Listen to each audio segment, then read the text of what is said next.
Defense News. It's proudly sponsored by Navy Federal Credit Union. If you're a member of our nation's armed forces, the Department of Defense, or if your family is, we'd be proud to serve you too. On this edition of Defense News Weekly, a special episode chronicling the details of one of the most dangerous occupations in the Vietnam War. The mission sounds almost absurd.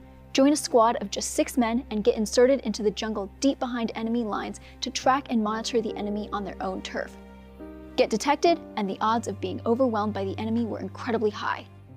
Once inserted, troops in this job had to survive for a week in a place where even an errant whisper or their own scent could give them away. To survive, they hardly spoke and covered their tracks carefully. Often, enemy troops were just feet away from them in the dense foliage. The teams were called Long-Range Reconnaissance Patrol Units, or LRPs, and they are among the most storied troops in the Vietnam War. We got a chance to sit down with several veterans of these units to learn about what it was like to operate in silence behind enemy lines in a hostile jungle and hear their stories. Today, we bring you some of those conversations, covered in our series, Shadows in the Jungle. First up, a narrative about how these troops got a job in the LRPs in the first place. Take a look.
I had always wanted to be a soldier from the time I was knee-high to a grasshopper. So at the ripe old age of 17, in I went. My dad was very reluctant. My mother said, have a nice time, you know, do it that way. But yeah, he was reluctant because he was in the Marine Corps during World War II. So. My dad was a senior NCO in the Air Force. He was in World War II in Korea. He raised us. We were raised strict with a sense of loyalty to our country and a sense of duty. When I got out of school, I went in the Army. That's all there is to that. I'd been in the Air Force for 20 years following my dad around. So I knew what that was about, and I thought, well, that's not too bad. So I talked to the Air Force recruiter, and he said, I got a 5-year waiting list. I said, well, my draft card says I'm not going to be here in 5 years. Talked to the Army recruiter, and he goes, what would you like to do? And I said, that, because he had a picture of a paratrooper above his desk. He goes, okay. So, and that was it. I was off and running. I graduated from high school. I'd gone a year to Sac State College. Then I worked in a paper mill for the summer. And then towards the end of the summer, I decided to come back to Sacramento. And I just wasn't really wanting to go back to school. You know, you go out your whole life. And so I volunteered for the Army. I was in trouble a lot. It's what got me into the Army. At 16, I incited a riot at a bar because the bartender wouldn't serve me anymore. I had a California Youth Authority judge sentence me to the Youth Authority at Chino, and he delayed execution of the sentence for 30 days and said if I happened to join the service, that he would see it as an effort on my part to rehabilitate myself and suspend the sentence. The next thing I knew, I was on my way to Fort Polk, Louisiana. At the time, naval aviation was closed unless you had a degree. Same with the Marine Corps. And I went to an Army recruiter who tried to talk me into being a helicopter pilot. And I didn't want to fly helicopters, so I thought I'll enlist to do something I want to do instead of getting drafted and have no choice. So I enlisted for airborne infantry. When I joined the Army, I was 17. I was homeless, high school dropout, living on the streets. The Navy and the Air Force didn't want me because I didn't have a high school diploma, and the Marines thought I was too small. So the Army took me.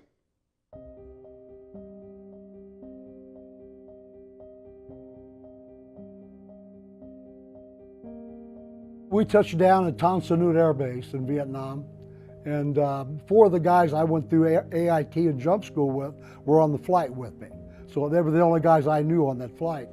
And then they get you off the plane into a bus that's got all the windows wired up so the grenade won't penetrate. Bring you to the reception depot, and at repo depot you're just in a herd. While we were there, the whole group was approached by a dog handler who was there to recruit guys to be canine handlers. We sat through that speech, and the guy was pretty cool, but it didn't appeal to any of us.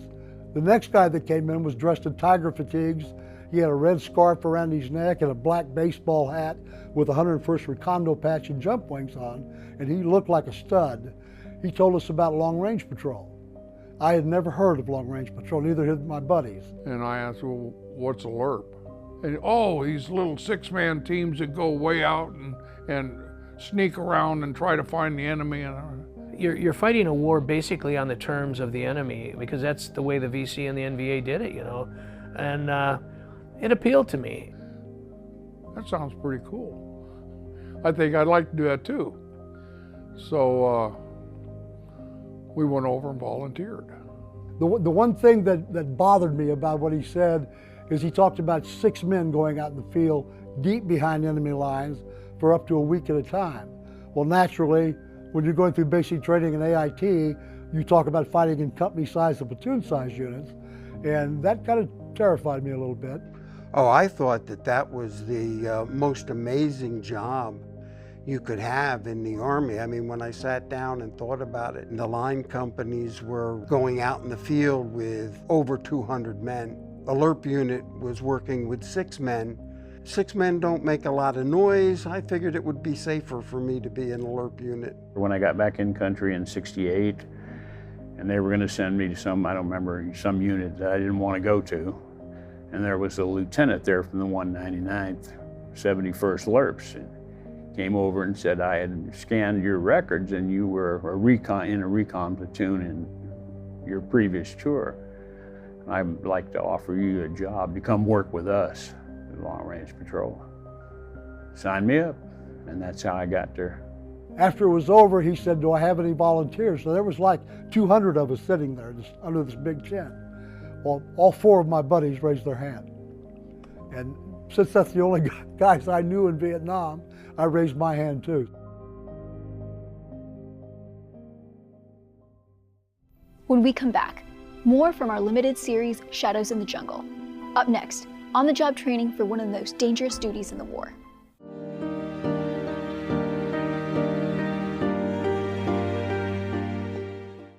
Welcome back to our special episode of Defense News Weekly.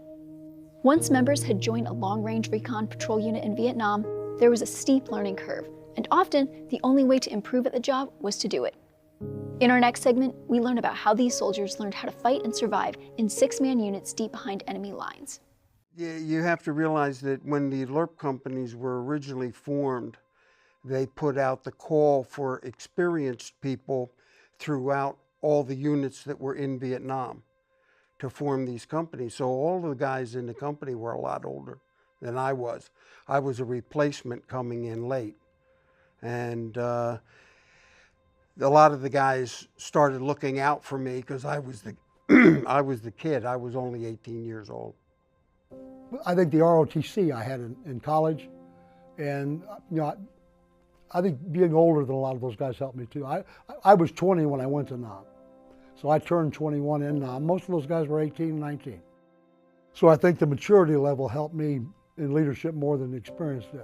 To be honest with you, I personally didn't get any training when I went to the LRPs. They were looking for team leaders, people that had, and I had my previous tour, they just absolutely select me. Now I went out and worked with my team. We didn't get fancy. I think later on they came out, they put some rappelling towers out. I mean, we rappelled and we worked with McGuire rig extractions, but it was just more OJT than anything in those early years. I mean, it was just like, you have to figure it out. No book, no, you know.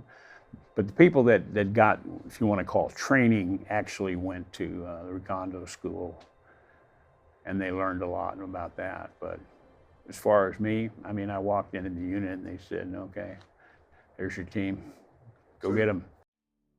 In the first place, when the day that you get to Vietnam, you get a certain level of adrenaline that stays in your body the whole time you're there, because you don't know who's the enemy, when you're going to get hit, and you're always, that apprehension is in the back of your head, and you're always on alert. The adrenaline rush caused guys to do strange things, laugh, idiotically, you know. It was not comparable to anything else in life.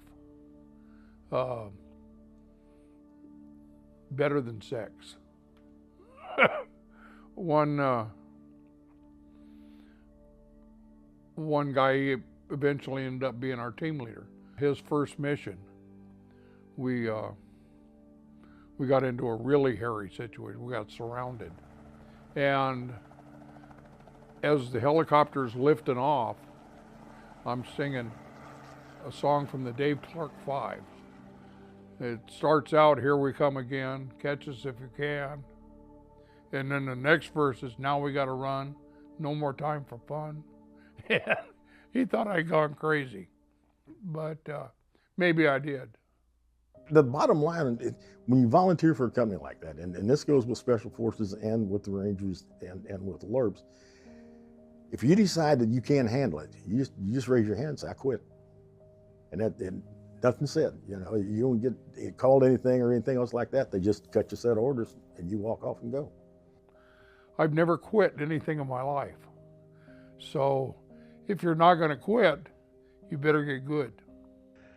And we spent almost a month just doing quick reaction drills up and down the company streets, to basically more training before we even went out on a mission. I had some doubts, and I think as a young man of 20 years old, you have doubts and you rise to the occasion. And like John Wayne says, you know, being afraid and saddling up anyways, it's kind of that kind of mentality. And I got through the first night. There was a time when I remember they taught us how to do tracheotomies with a ballpoint pen. And they taught us how to give blood units, and we carried atropine syrettes, we carried morphine syrettes. We kind of learned how to, when we went to training, do the medical stuff.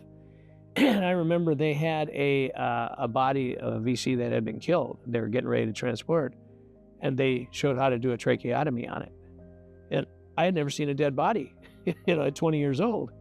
And I remember the first sergeant put his hand on my shoulder. He says, "You'll get used to it." When we return, our special episode continues with a look at the impact losing friends in battle could have on even the steeliest of soldiers in Vietnam, the members of the Army's LRP teams. Stay with us.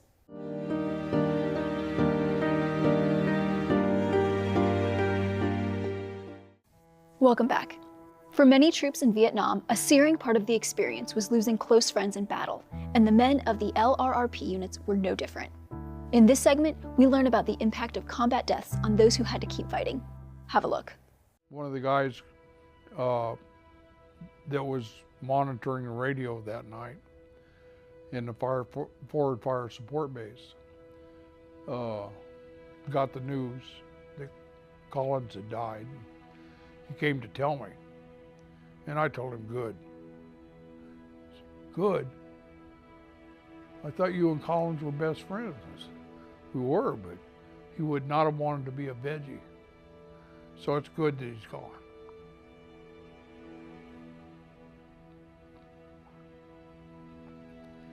And cried the rest of the night.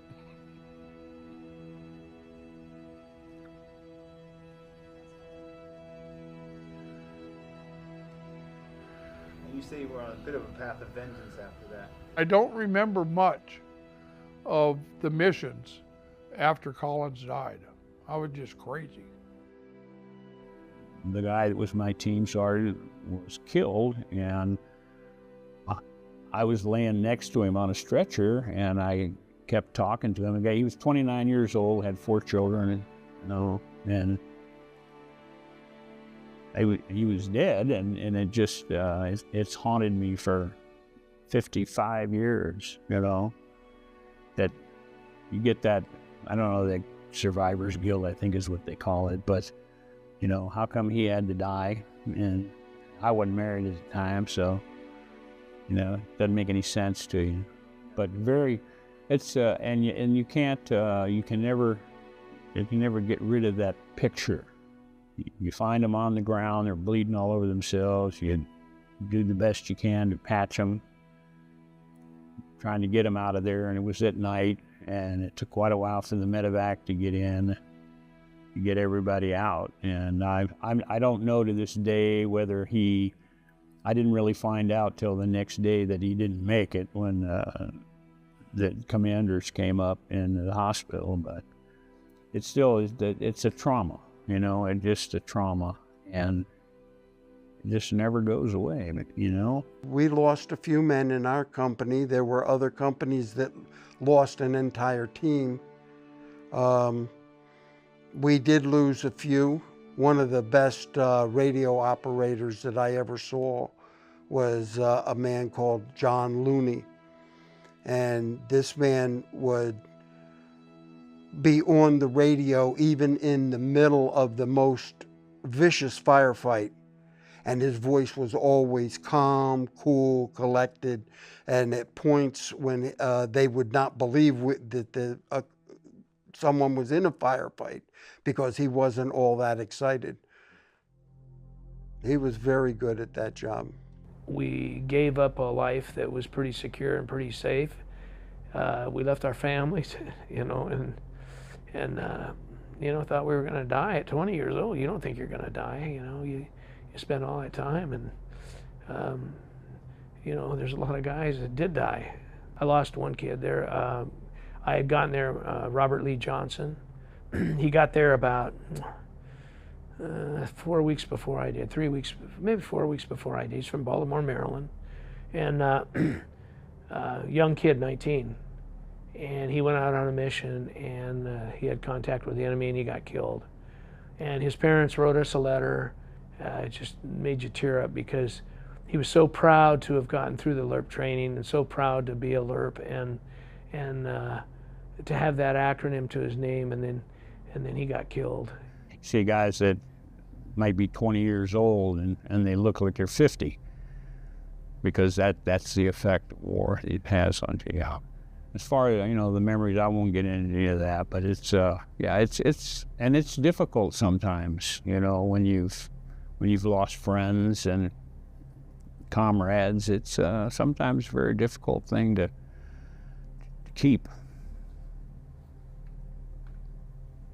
And high school, you're supposed to be going to parties and chasing girls, and you didn't get to do that. And when you came back, you didn't really want to do it, So it changed you. It makes you grow up really quick. War does that to you, I guarantee you. My best friend, Frank Souza, Billy and I crawled over to him. He was laying on his back with his arms out like this, and he had a little hole right here when we pulled his shirt apart. Little hole, right in the center of his, and we thought he's got a sucking chest wound, and we took a plastic battery case and put it over the top, and we're getting ready to tie it down. We couldn't get suction. And we rolled him over, and he had a hole in his back that big around. You could see his shredded right lung. Well, young men don't lose brothers well. What it amounts to.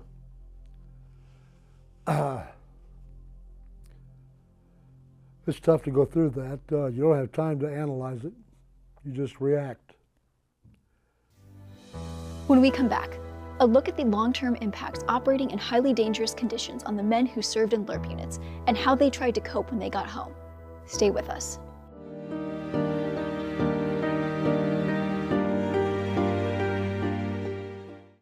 Welcome back to Defense News Weekly. I'm Diana Stancy. Like many service members returning from Vietnam, the shock and trauma of the war left the men of the LRRP units with lasting wounds. In our last segment, we learn about how combat affected these men, often long after they came out of the jungle for the last time. We went to a reunion and they had a little pamphlet and it had 30 questions on it. And I answered 27 of them. And I went, yeah, I might have a problem. Maybe I need to go see somebody. I started to go see a psychiatrist for PTSD. And he says, you know, you got a bigger problem than that. I said, what's that? He says, survivor's guilt. Because you had a team shot up before you left. And I said, yeah. I said, I wonder about it all the time, every day. And he said, you need to get over it. But that's why I wrote the books. I felt I had to get this off my chest. It was cathartic for me.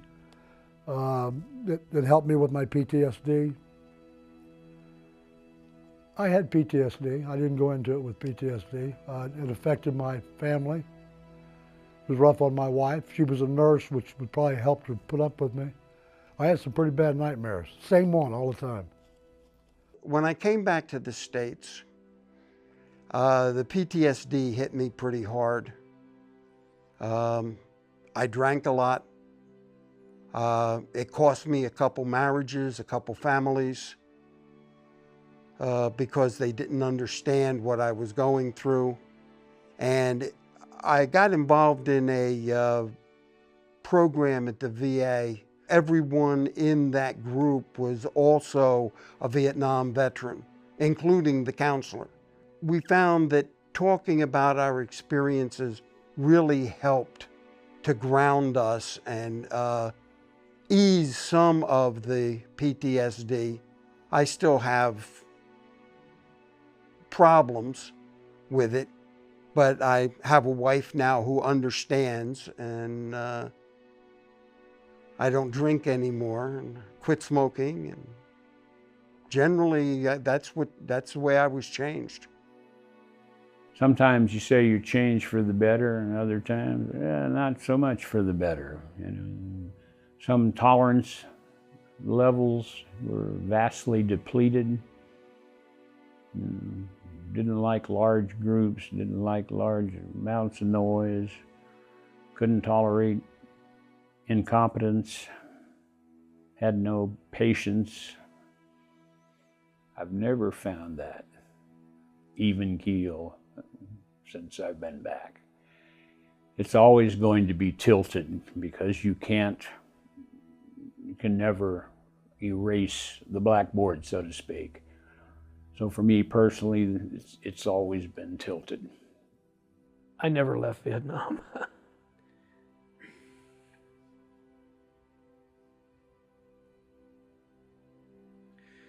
It's with